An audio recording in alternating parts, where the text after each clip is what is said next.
next guest, a very talented comedian and actor. You can see him in Begonia, which is in theaters now. Let's take a look. I'm just here on a hunch, really. See this missing lady, her phone pinged a cell tower in the area night of the abduction. Thank you very much. Oh. Well, those things have a pretty wide radius, though, right? Yeah, no, for sure. It's just that her car was also snapped by a speed trap near the intersection down the road over here. Oh, yeah? I know. I'm, long shot, right? But, I don't know, sparsely populated area. Figured I'd check in with the local residents, see if, you or Don seen anything peculiar. Please welcome to the show, Stavros Halkias, everybody.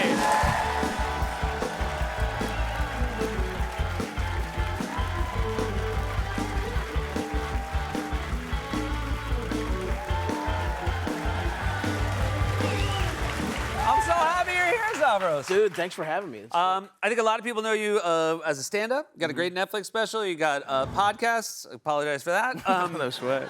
But this is, and you've done indie films, but this is like a real big, wonderful movie. Were you surprised when they reached out to ask? Yeah, 100%. It doesn't make sense that I'm in this movie. To be honest with you, I'm shocked that I'm here, to be honest. Every step of the way has felt fake. Like, everything's felt like a prank, you know? And so, it's cool. I don't know what to tell you. Like, I'm even watching that, I'm like, whoa, clip, what am I? I'm George Clooney, dude. You know what I mean? I get a clip on late night, but yeah. And this is a fan. I mean, Yorgos, who makes this movie, like, is a fantastic director. Were you a fan of his? Yeah, I mean, I love his movies in general, but anytime a Greek person does anything, it's like compulsory. You have to support it. Yeah. As another Greek person. Oh my God. This is gonna be tough because I can no longer pretend I'm not successful to my Greek family members. Like, now they know. Because you've been in not just a movie, but a Yorgos movie. Yeah, like in Greece. My dad's family's all in Greece, and so Gotcha. They don't understand that podcasting for some reason is the only industry that makes money in America now. Yeah. So I've been able to pretend I'm poor but Gotcha. now I'm so on the you hook. can quietly make podcast money, but have you no can't, clue. once you're on a big screen, they're gonna... Once you're in a Yorgos movie, I'm paying for some beachfront property to get renovated. Oh, I'm sorry. now. I'm sorry for the next chapter that's coming for you. Yeah. What was your first conversation with Yorgos like? I mean, it was surreal because it was like, that's the crazy thing is that this movie, I didn't audition. It was like, my agent called me and they're like, hey, Yorgos Lanthimos wants to meet with you. And I was like, no, he doesn't. There's no way. You've got the wrong guy. You're a big agency. There's another guy. There's some other Greek guy he wants to cast. So I'm just on a Zoom with this guy who I love, and he's just talking, and I'm like, where's the catch? You know what I mean? Like, and I assumed, so they just gave me the role, and I was like, oh, I'm like a guy who falls in the background. You know what I mean? Like, I'm gonna get cut. Some fat guy's gonna split his pants and you know what I mean? And that's like that, and that'll get cut for time, but it'll be a fun experience. And he thought maybe I don't know, his grandfather owed my grandfather a goat, and he's sort of he's like evening it the out. debt. That's kind of what I'm thinking. And no, it was like a full. And then I read the script, and I was like, well, you can't cut me out of this. This is insane. I can't be cut out of this. There's other people, but it's basically like, you can argue it's like a 4-actor movie. Yeah. And you're one of the 4. It's crazy. You're also, when he called and said, you're going to be this movie, were you surprised that it was to be a police officer? Like, once you got over the fact that it was real? Yeah, no, the funny thing is, what I play is a fat cop creep. Yeah. And he was like, I need a law enforcement pervert. I know the guy, no audition necessary. Just get him on the plane, the first plane over. That's basically how it went. Emma Stone, I feel bad for Emma because I'm sure everybody's talking to her about how she shaved her head for the movie. Yeah. Jesse has crazy long, greasy, matted, sweaty hair. Yeah. No one's talking about the fact that you had to do something. Yeah, exactly. Look at these beautiful tresses you see before you. I mean, it's crazy to hire Stavros and then be like, I don't want the hair. Yeah.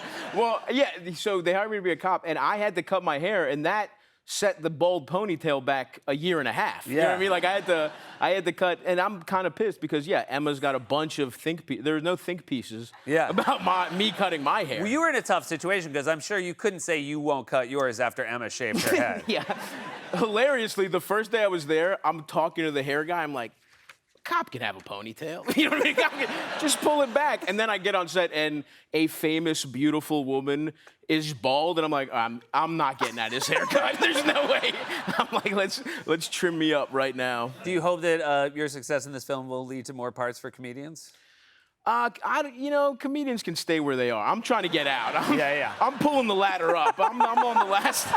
I'm the last chopper out of Saigon. Yeah, that's great. As far as I'm It's concerned. nice your honesty. Yeah. Everybody thinks that Yeah. people move from one industry to the other and they want everybody they're leaving to come with, and it's I'm the opposite. superior to them. Get out Yeah. of here. I get out. No, I mean, I do love working with other comedians. Obviously, I'd love, it's fun to put them in stuff and get my friends and stuff. But I just kind of hope we swing back to ugly people in movies again. You know what I mean? Because if you look at this, look, I know I'm cute, but you know what I'm saying. But, Yeah. Not but you come on, necessarily. not me. I'm Yeah. a piece of ass, but everybody else. No, but this hairline isn't in a lot of movies these days. You know what I mean?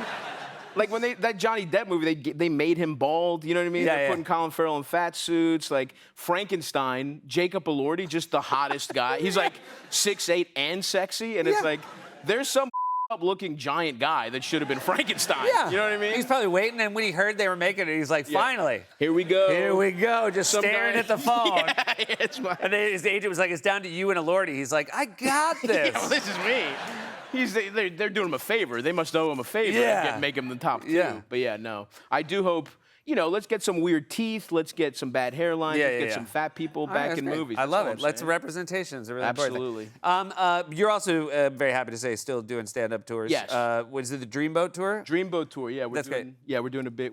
I'm leaving for a little southern run. I'm going to be in Memphis on Thursday, and we're going through the South, and then I'm going to be on tour all January through March. I would imagine touring is different. I mean, you started doing comedy in your 20s, is that? Yeah, I've been doing stand-up since I was 19. Okay, so 19. And I would imagine a little bit older now, is it a different vibe when you're out on the road? Oh, I mean, yeah. I mean, now it's awesome. My life is actually so sick. I can't believe, again, it feels like a prank. I got a tour bus, which, again, I don't understand what's happening. Yeah. I don't know why I'm successful this much. That should be like Def Leppard gets a tour bus. Yeah, you know what yeah, I mean? But it was literally just me and my boys, and we were just, watching Steven Seagal movies, getting high on it. It was our bus driver was like, you guys are, he was like, these are the lamest guys I've ever had on a bus. Yeah. He was telling us stories about, hope you guys don't get too wild. And then by week 3, he's like, you guys ever gonna get drunk? Is there gonna be a groupie on the bus? Nah, just the boys. Just the fellas and some low-cal ice cream on this bus. Seagal movies, we're rolling one after the other. Yeah. And then, but Stavi Gets Ripped. This is Yes. this is something else you're doing Yes. about you're in the middle of a fitness craze. Yeah, I've been doing a fitness YouTube series for 4 years, and it is the only fitness program where you watch the guy get fatter every year. And I'm trying hard. This isn't a meta joke where I'm like, wouldn't this be funny? No, I went in, I was like, this is the first day of the rest of my life, and I've done that episode maybe 14 times. It's like, this time it's different. You know what I mean? We've had that episode a bunch, but I'm trying. This has actually been, I did okay. I actually lost weight on for the first time. The bus tour, I was able to lose a little weight. All right, great. Yeah, but now we're I started doing the fat guy met not Ozempic, but something similar. Yeah. I started doing those, and it went good for a while, but now we're in a real stalemate. Now it's a real an arm wrestling match where it's that's me in the Zep bound right now. I've been plateaued for a couple months. We talked about podcasts. You have Stavi's World now. I guess you first sort of came to prominence with a couple of your buddies with a podcast, which I'm very delighted to say the name of it Please. on television. Town. Yeah, it's So- wow. And Hell yeah. it's very funny because it's a name that I'm assuming when you gave your podcast, you felt like you were almost safe to give it because it wouldn't be a podcast that would then become sort of a phenomenon. Yeah, again, just following I can't believe anything I do is successful. That was the first one. We did this show being we were I was sure it was not gonna work. You know what I mean? I was like, whatever, dude. We'll just do it. And the point was we will stop. It was kind of the podcast feels like The Producers. Yeah. Where it's how did we go? Where did we go right? Where it's it's just it was just me and my friends, Nick Mullen, Adam Friedland, and shout out to Nick, who it was his idea to do it. I thought podcasts were over. It was 2015. I was like, bro, Maron's done it. You know what Yeah, I mean? yeah, Like yeah. this American life, it's over. And then thank God I did not listen. And Yeah, you yeah. know, we just Well, it got- was a really nice companion to This American Life. Yeah. But a lot of crossover. They were originally going to call that town, believe it or not. Yeah. We heard from Ira Glass's people. He was not happy.